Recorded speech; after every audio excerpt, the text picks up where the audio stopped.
Ok, bonsoir à tous. La vidéo d'aujourd'hui va se porter uniquement sur le dundum. C'est le papier vert que vous voyez en bas. Le dundum. Et donc, avant de commencer, partagez cette vidéo massivement à toutes les personnes qui ont le dundum en Allemagne.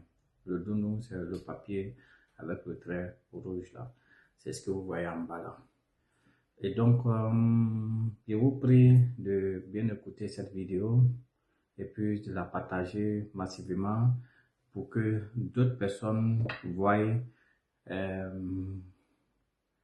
les choses, comment dirais-je, les avantages qui sont dans ce papier-là. Bien que ce soit un papier un peu compliqué, mais il y a des possibilités d'avoir le séjour. Et c'est ce que je vais expliquer. Donc, dans cette vidéo, je vais expliquer comment quitter de ta statut, de ton statut de Duldum pour avoir un séjour en Allemagne. Et donc, c'est ce que je vais expliquer dans cette vidéo. J'ai essayé de voir brièvement comment je vais expliquer. Et puis, à la suite de ça, les jours à venir, je vais faire des directs aussi sur le Duldum. Le Duldum en tant que tel n'est pas un séjour. Ce n'est pas un séjour. C'est une tolérance. C'est une tolérance du fait que après ta demande d'asile, ton asile a été rejeté et que tu as fait le recours et à la justice aussi, ça a été rejeté. On te donne le papier, ce papier qu'on appelle le dundum, pour que tu puisses quitter le territoire allemand. C'est-à-dire qu'on te donne ce papier pour quitter le territoire allemand. C'est pourquoi ce n'est pas un séjour, mais on te donne un papier qui quitte un territoire. Et c'est ce qu'on essaie de transformer pour que tu aies le séjour. Et tout ça, ça dépend de toi, tout ça, ça dépend de ta volonté. Après avoir obtenu le dundum, pour tous ceux qui travaillent avec le dundum, la première des choses que vous devez faire, dès que vous commencez le travail, après 1 mois, 2 mois, faites la demande du Beschäftigung Dundum. C'est très très important.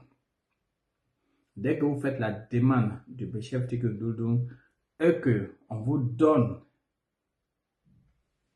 un papier qui atteste que vous avez un Beschäftigung Dundum, ou bien on met ça dans votre passeport, vous avez déjà la moitié. C'est-à-dire, vous avez 50% de chances d'avoir le séjour en Allemagne. Et donc, il arrive la plupart du temps, quand tu fais la demande de ton Beschäftigung Dundum, le Behörde te demande de donner ton identité. Et donc, pour ce faire, vous pouvez donner d'abord l'extrait de naissance. Pour des pays comme la Côte d'Ivoire, vous pouvez donner l'extrait de naissance, après vous donnez la nationalité. Ou dans cette procédure-là, vous demandez votre Beschäftigung Dundum. Et dès que vous avez ça, vous avez déjà 50% du séjour. Étant obtenu le Beschäftigung Dundum, après quelques années, vous pouvez faire la demande de votre séjour en Allemagne. Et ils vont vous donner le séjour. Donc, c'est ce que beaucoup d'hommes essaient de faire. Mais l'erreur que beaucoup d'hommes fassent est que dès qu'ils commencent à travailler, ils ne demandent pas automatiquement d'avoir le Beschäftigung Dundum. Le plus important, c'est de faire la demande du Beschäftigung Dundum. C'est très important. C'est pour ceux qui travaillent avec le Dundum.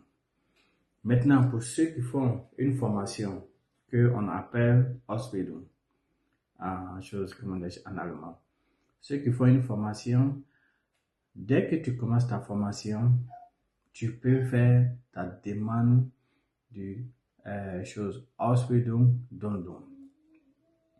Dès que tu fais ta demande de Ausbildung Dundum et qu'on t'atteste que tu as un Ausbildung Dundum, tu as encore 50% de chances d'avoir le séjour.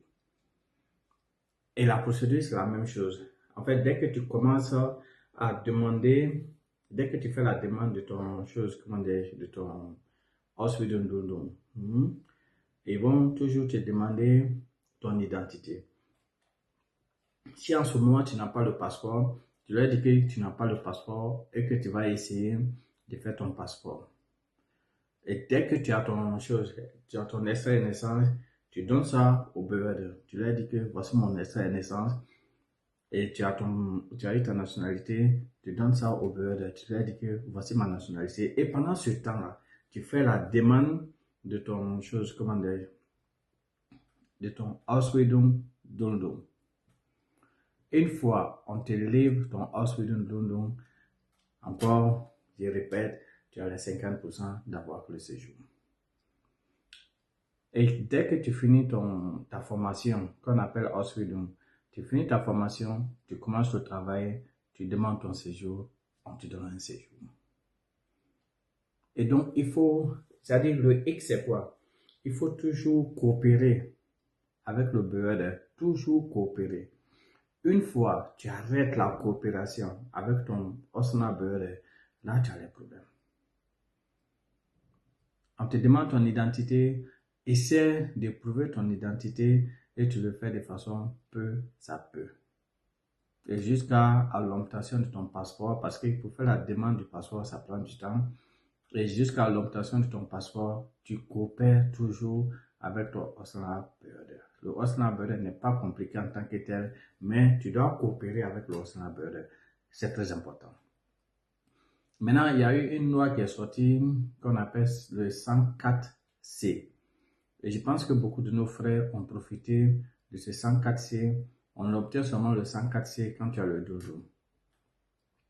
Et donc, pour les personnes qui ont fait 5 ans jusqu'au 31 octobre 2022, ils ont obtenu un séjour. Donc, si vous connaissez des personnes qui sont en Allemagne, ça veut dire qu'ils sont venus ici en 2018, 2017, 2018 et qui n'ont pas encore eu le séjour, ils ont le dundum, ils ont la chance de faire la demande du 104C. Et donc, voici d'abord brièvement les 3 possibilités d'avoir le séjour après le dundum. Maintenant, il y a encore une autre possibilité d'avoir le séjour, c'est le Härtefallantrag. Le Härtefallantrag, c'est une commission qui est à Hannover qui essaie d'étudier les dossiers des personnes qui n'ont aucune chance d'avoir le séjour, et puis le Osnabrück les traque d'envoyer les passeports, de faire ceci. Et donc, ceux-là, on peut faire une demande de Härtefall pour eux. Et donc, si le Härtefall a accepté, et pour ceux-là, on peut leur donner un titre de séjour en Allemagne. Donc, ça veut dire quoi? Après le dundum, il y a beaucoup de possibilités. La possibilité 1, c'est le travail. Le travail, lorsque tu travailles, tu peux avoir un droit de séjour. Tu fais une formation. Pendant ta formation, tu finis ta formation, tu commences à travailler, tu peux avoir un droit de séjour en Allemagne. Ou bien, tu fais une demande directement dans la commission, dans la grande commission qu'on appelle le Härtefall Commission. Tu peux faire une demande là-bas et puis avoir aussi le séjour. Et même si tu vas à l'école ici et que tu as le dundum, en partant à l'école, tu finis tes études, tu fais ta formation, après le dundum, tu as encore un séjour en Allemagne. Donc ça veut dire que le dundum n'est pas la fin des émissions, c'est le début d'une page qui commence. Une page qui n'est pas facile, mais une page qui n'est pas possible. Et donc, pour les possibilités d'avoir le séjour en Allemagne que je viens d'énumérer, si vous avez des questions, si vous avez des suggestions, vous pouvez me contacter, on va échanger. À n'importe quelle question, ou bien si vous avez des difficultés dans tout ce que je viens d'énumérer, vous pouvez me contacter. Je vais essayer de vous donner quelques détails. Pour tous ceux qui ont des questions sur ça, Vous pouvez m'écrire sur TikTok. Sur ce, je vais essayer d'être bref un peu sur le Dundun parce que je vais faire beaucoup de lives concernant le Dundun. J'ai déjà fait 2 lives là-dessus. Donc, je vais faire quelques lives fréquemment pour vous informer, pour vous dire que le Dundun n'est pas la fin des émissions en Allemagne. Ce n'est qu'un début. Et c'est par là ça commence. Et c'est là que tu peux avoir ton séjour. Et donc, il y a plusieurs sortes de Dundun que je ne vais pas énumérer ici. C'est le peu que beaucoup de personnes racontent des difficultés. C'est après l'asile qu'on leur donne le Dundun. Et c'est là les choses commencent à se compliquer. S'ils sont seuls. Nous sommes là pour vous accompagner. Nous sommes là pour vous conseiller. Nous sommes là pour vous mettre sur le bon chemin. Et donc, je profite de ce canal-là pour inviter toutes personnes qui ont le Dundun, toutes personnes qui sont dans l'asile, qui suscitent de l'aide, qui veulent de l'aide, qui veulent qu'on les accompagne. Et donc, vous pouvez vous abonner à ce canal. Je réponds seulement aux questions de ceux qui sont abonnés ici. Et donc, pour écrire votre question ou bien pour me contacter, venez dans mon live, poser des questions. Je suis prêt à répondre à toutes vos questions. Je suis prêt aussi à vous soutenir et je suis prêt aussi à vous accompagner dans votre procédure d'asile en Allemagne. Et donc, je ne vais pas être long. Pour tous ceux qui ont l'intention de venir en Allemagne pour faire une formation, ou bien pour faire les études, ou bien pour travailler, qui ont l'intention de venir ici, vous pouvez essayer de nous contacter. On va essayer de voir comment soutenir pour que vous veniez ici de façon légale. C'est parce que les Allemands cherchent des personnes qui viennent de façon légale, faire rentrer les dossiers de façon légale, demander le visa de façon légale et puis venir travailler ici de façon légale. Ou bien venir faire la formation de façon légale, ou bien venir étudier ici de façon légale. Sur ce, c'était une parenthèse sur le voyage légal sur l'Allemagne. Et donc, pour des questions, je suis là et je sais que par la grâce de Dieu, de 2026, je vais essayer d'accompagner, d'aider. Je ne suis pas seul, c'est une équipe qui est derrière moi. On essaie de voir comment aider des personnes qui sont en difficulté, des personnes qui cherchent à avoir le séjour en Allemagne ici, et puis des personnes qui ont des difficultés avec le Behörde, des personnes qui ont des difficultés avec la mairie. C'est tout ce qui est la loi de l'Allemagne sur l'immigration, ou bien sur l'immigration. Et donc, si tu as des questions, si tu as des difficultés, n'hésitez pas à me contacter ou bien n'hésitez pas à nous contacter. Je vous remercie.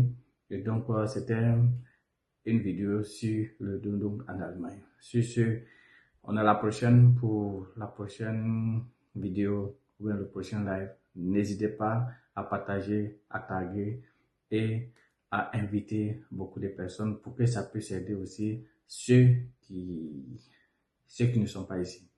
Je vous remercie et puis à la prochaine. Bye.